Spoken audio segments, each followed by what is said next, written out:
talking about the kind of diplomacy that's going to end the destruction of your country. Yes, but if you Mr. President, with respect, I think it's disrespectful for you to come into the Oval Office and try to litigate this in front of the American media. Right now, you guys are going around and forcing conscripts to the front lines because you have manpower problems. You should be thanking the president for trying to bring it into this conflict. Have you ever been to Ukraine? Did you say what problems we have?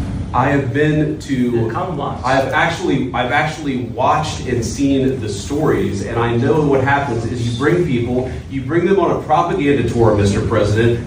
Do you disagree that you've had problems bringing people into your military? And do you think that it's respectful to come to the Oval Office of the United States of America and attack the administration that is trying to prevent the destruction of your country? A lot of questions. Let's start from the beginning. Sure. First of all, during the war, everybody has problems. Even you, but you have nice ocean and don't feel now, but you will feel it in the future. God bless. You don't know that. God bless. You God bless. You will not have a war. Don't tell us what we're going to feel. We're trying to solve a problem. Don't tell us what we're going to feel. I'm not telling you. Because you're in no position to dictate that. That's exactly what you're doing. You're in no position to dictate what we're going to feel. We're going to feel very good. We're going to feel very good and very strong. You will feel influence. You're right now not in a very good position. You've allowed yourself to be in a very bad position, and he happens to be right about it. From the very beginning of the war. You're not in a good position. You don't have the cards right now.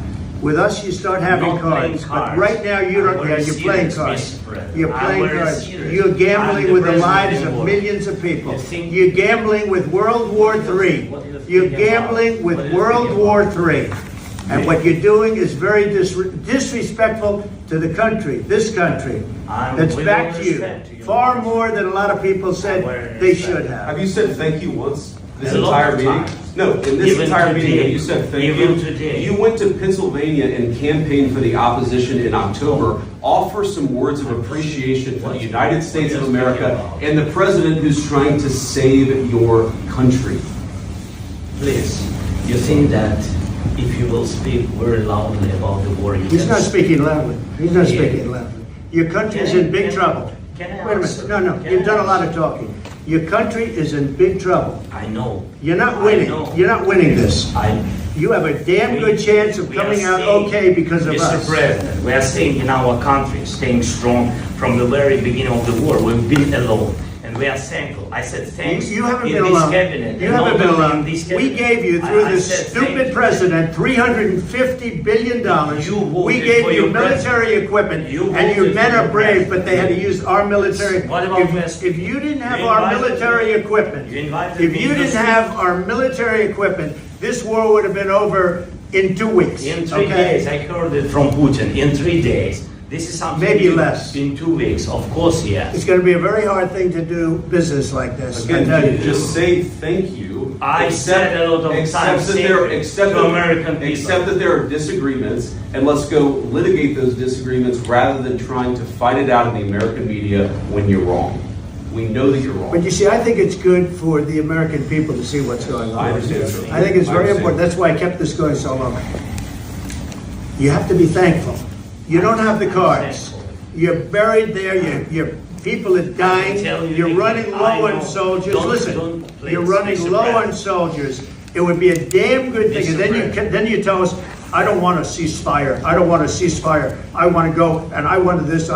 Look, if you could get a ceasefire right now, I tell you, you take it so the bullets stop flying and your men stop getting killed. Of course, we want to stop the war. But you're saying you don't want a ceasefire. I want a ceasefire because you'll get a ceasefire faster than an agreement. Ask our people about ceasefire, what they think. That wasn't with me. That wasn't with me. That was with a guy named Biden, who was not a smart person. That was with Obama. It was your president. Excuse me. That was with Obama, who gave you sheets, and I gave you javelins. Yes. I gave you the javelins to take out all those tanks. Obama gave you sheets. In fact, the statement is, Obama gave sheets and Trump gave javelins. You got to be more thankful, because let me tell you, you don't have the cards. With us, you have the cards. But without us, you don't have any cards. One more question to Mr. Vice President.